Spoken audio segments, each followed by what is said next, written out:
Bonjour et bienvenue dans ce troisième épisode des tutos sur PHP. On se retrouve ici pour ce troisième épisode. Tout d'abord, excusez-moi, je vais taper mon micro. Je tiens à m'excuser au cas où il y aurait un petit peu de lag. Je suis en train de compiler sous format vidéo final la vidéo. Vous voyez que mon bureau a encore changé, c'est normal. C'est parce que je suis sur un tout nouveau PC, donc je le personnalise un peu au fur et à mesure. Enfin, je suis sur une nouvelle session plutôt, vu que j'ai eu un problème avec l'ancienne. Vous voyez, j'ai encore organisé, donc c'est plutôt en 100%, c'est pas grave. Donc on va tout de suite y aller en créant un nouveau fichier, donc PHP comme toujours, hein. Je fais juste one thing, ok. Cette fois-ci, donc aujourd'hui, ce qu'on va voir, ce sont les conditions. Donc d'abord, qu'est-ce qu'une condition? Une condition, ça permet de voir si ceci est égal à cela ou si ceci est plus grand que cela. Ou si ceci a fonctionné, j'exécute ça. Ou sinon, j'exécute ça. Et le sinon du sinon, j'exécute ça. C'est assez compliqué le sinon du sinon. C'est le else if. On va voir ça plus tard. Donc d'abord, comment est-ce qu'on dit si en anglais? On dit if. Donc une condition, ça va être if, entre parenthèses, les paramètres de votre condition, votre code.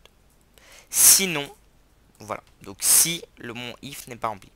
Donc qu'est-ce que je peux mettre par exemple? Ici, par exemple, on va créer une variable qu'on va appeler s toto égale 3, par exemple. Ensuite, par exemple, ici, on va faire if s toto. On veut. Oups, pourquoi est-ce que je remets if? Je suis con. Excusez-moi. Donc ici, on veut voir si s toto est égal à 3. Alors comment est-ce qu'on va faire ça? Va pas mettre égal 3. Non, on va mettre égal égal, double égal. Ce qui veut donc dire que là, on vérifie. Donc à ce moment-là, echo. Echo. Oups, mais ah! Ok, point d'exclamation. Voilà. Mais oh, voilà. Ici, echo. S toto n'est. Oups. Donc là, vous voyez, tac, tac, mais oh. N'est pas égal à 3. Donc, ensuite, tac, tac, tac, tac. Voilà, donc on va tout de suite l'appeler je vais y arriver, les conditions. Ok, on va tout simplement. Je sais pas ce que c'est classe, hein. Ça viendra plus tard. Ok, voilà. Donc là, il a exécuté ma condition. Si bien, on va essayer là pas trop, pourtant j'enregistre quand même. Attendez, je regarde vite, mais enfin non, c'est juste, je peux pas aller voir ici. Là, donc vous voyez, donc j'ai créé ma condition. Maintenant, c'était stoto à 2. Voilà, à 22 même, hein, vu que j'ai appuyé deux fois sur 2. Stoto n'est pas égal à 3. Donc faites pas attention aux défauts de caractère, c'est des défauts d'encodage parce qu'il n'y a pas de header. Vraiment, on verra ça par la suite beaucoup plus loin parce que ici on est dans toutes ces notions de base et ces notions simples qui vont permettre comment dire, donc on est dans toute une série de notions simples qui vont par la suite, grâce à ça, nous permettre d'accéder à des notions plus complexes et de plus haut niveau. Donc pour le moment, on reste vraiment dans le basique, dans les choses simples, pour que vous voyez les bases, puis ensuite à partir de là, on va grimper, grimper, grimper. Donc, et c'est moi, désolé, un peu fatigué aujourd'hui. Maintenant, je vais vérifier que stoto est plus. Donc là, on va voir ce qu'on appelle les opérateurs logiques en PHP. Donc vous avez les opérateurs logiques pour effectuer des calculs. Vous avez les opérateurs logiques pour exécuter des conditions. Donc ici, on va avoir les opérateurs logiques de conditions. Très important. Donc dans les opérateurs logiques de conditions, vous avez est égal à. Vous avez est plus grand ou égal que. Vous avez est plus petit ou égal à. Vous avez est plus grand. Vous avez est plus petit. Vous avez. Donc là, je vous les énumère, hein. Vous avez et, donc par exemple, si Toto est égal à 3, donc est égal à 3 et quelque chose, donc on va mettre double et, ou donc si S Toto est égal à 3 ou quelque chose d'autre, donc on va tous faire des exemples sur tous. Hein. Ensuite après ça, je vais voir format non. Donc excusez-moi, je vais tenter de par la suite, je vais un peu augmenter la police, peut-être parce que c'est un peu petit. Donc ensuite après ça, on peut effectuer tout un tas d'actions. Hein, donc voilà, donc ça c'est les principaux. Il y en a d'autres où il y a... Ensuite maintenant, ceux de calcul, parce que je vais également vous apprendre les calculs rapidement dans ceci. Hein. C'est très simple, vous avez le plus, vous avez le divisé qui se symbolise comme une slash, attention, très important. Vous avez le modulo, si je ne me trompe pas que ça s'appelle. Vous avez le moins, bien évidemment, vous avez le fois. Voilà, ça c'est les opérateurs logiques de calcul. Il n'y en a pas vraiment d'autres. Donc le modulo permet, si je ne me trompe pas, d'effectuer une division et d'arrondir ou quelque chose comme ça. C'est une fonction qui est très peu utilisée, enfin à ma connaissance. Je suis sûr qu'on doit pouvoir y trouver des usages. Moi personnellement j'en connais pas. Et pourtant je fais du PHP tous les jours de ma triste vie sans relâche. Donc je m'y connais beaucoup. Donc à partir de là, vous voyez, donc là j'ai utilisé l'exemple le plus simple, c'est le est égal. Maintenant on va également utiliser ou, donc si donc est égal à 3, ou il peut également être égal à Toto est égal à 22. Alors là, qu'est-ce que ça va nous afficher? Et boum, ça nous affiche OK. Pourquoi? Parce que soit il est égal à 3, soit il est égal à 22. Attendez, parce qu'ici, j'ai oublié de mettre un double égal. Donc voilà, hop, vous voyez, ça met toujours OK.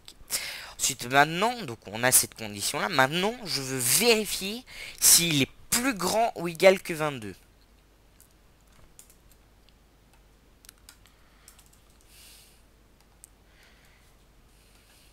Et boum, donc maintenant si je mets 25 par exemple, hein,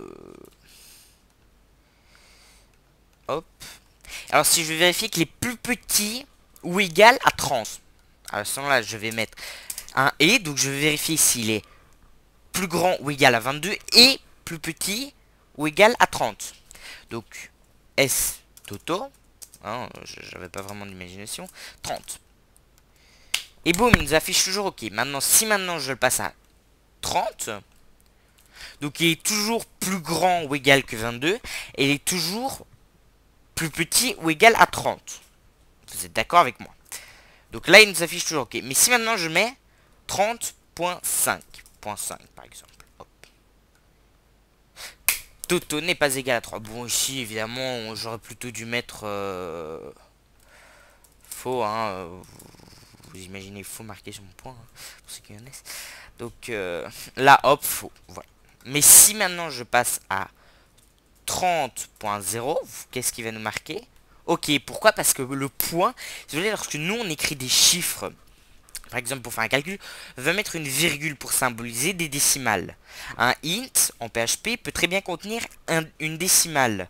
À partir de ce moment-là, ce qu'on peut faire, c'est la virgule sera symbolisée par un point.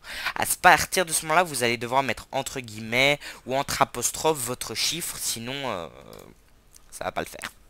Vous voyez donc, attendez, je regarde juste quelque chose. Ouais. Donc si vous voulez, donc voilà, donc d'office vous devrez le mettre entre guillemets, vous ne pourrez pas le mettre comme ça, sinon ça va faire une erreur. Donc ici, donc ça revient au même que si j'ai 30, vous voyez. Alors même si j'ai .05, faux, parce que c'est, il vérifie, paf, si maintenant je mets, tac, si ici je fais, oups, excusez-moi, .05, là, il nous met OK. Vous voyez, c'est vraiment, c'est très très précis, hein. On peut vraiment aller très loin. Ensuite, donc ça, on va dire que ça, c'était notre première condition. Donc, je vais faire un petit écho, écho, tac, tac, tac, voilà. On va mettre par exemple S Toto, S Melinda par exemple. Je sais pas, j'ai pas vraiment d'idée, vous m'excuserez. Donc là, je vais vérifier que Melinda a bien, comment expliquer ça? s'appelle que son nom de famille c'est bien Dupont, par exemple. Dupont. Donc pour ce faire, ce que je vais faire, je vais travailler cette fois-ci avec des strings. J'aime pas dire ce mot. Donc on va travailler cette fois-ci avec des strings. Donc c'est très simple pour cela. Of if s Melinda égale Dupont. À ce moment-là, hop, on va tout simplement, vous me pardonnerez, mais je vais tout simplement faire ça. Voilà. Donc là on a ok, ok. Maintenant si je passe de Dupont à par exemple Rodriguez, j'espère que n'y voyez, voilà, faux. N'y voyez pas un quelconque propos raciste dans le fait que j'utilise un nom hispanique. C'est juste que c'est les idées qui me viennent. Donc vous voyez, on peut vraiment travailler avec ça. Maintenant, pour vérifier si une fonction s'est bien exécutée. Par exemple, je vais aller dans mon fichier les fonctions. Et je vais reprendre ma fonction test. Voilà. Attention parce que là, ça va être plus délicat. Donc je vais faire à partir d'une fonction. Donc déjà, je vais modifier ma fonction pour qu'elle fasse un return true. Un return false. Alors pourquoi? Parce que si je veux vérifier qu'une fonction que moi j'ai créée fonctionne, je dois faire ceci. If, entre parenthèses, test underscore, donc moi je dis underscore, hein, c'est tiré du bas. Donc ici, test égale true. Donc ici je vérifie si il me retourne true. Vous pouvez faire ça avec n'importe quelle fonction préintégrée si elle veut retourner true. Évidemment, sauf des fonctions comme explode et tout ça qui vont vous renvoyer des tableaux. Par exemple, je vais vous expliquer quelques exemples qu'on peut utiliser dans les fonctions. Et égale true, à ce moment-là, je vais echo ok, point d'exclamation. Voilà. Et en cas de else, hein, je me permets comme mince, oh là là, de reprendre mon code. Donc voilà, donc là vous voyez effectivement qui m'indique what is the fuck. Voilà, je vais simplement supprimer ça. Donc là, voilà, faux, faux, faux. Pourquoi? Parce qu'ici, il me renvoie false, étant donné que je n'ai qu'un seul mot. Et je fais test, par exemple, là on s'en fout du second mot. Ok, faux, ok. Pourquoi est-ce que au milieu on a faux? C'est parce que, voilà, ici c'est pas du pont, hein. Si maintenant je fais du pont, hein, voilà. Hop, je prends le nom de ma prof de français, tiens. Je sais pas pourquoi. Ensuite, maintenant, si je vérifie, par exemple, qu'une variable existe, tiens. Alors là, on va utiliser... Non, non, on va faire mieux. D'abord, on va faire ceci.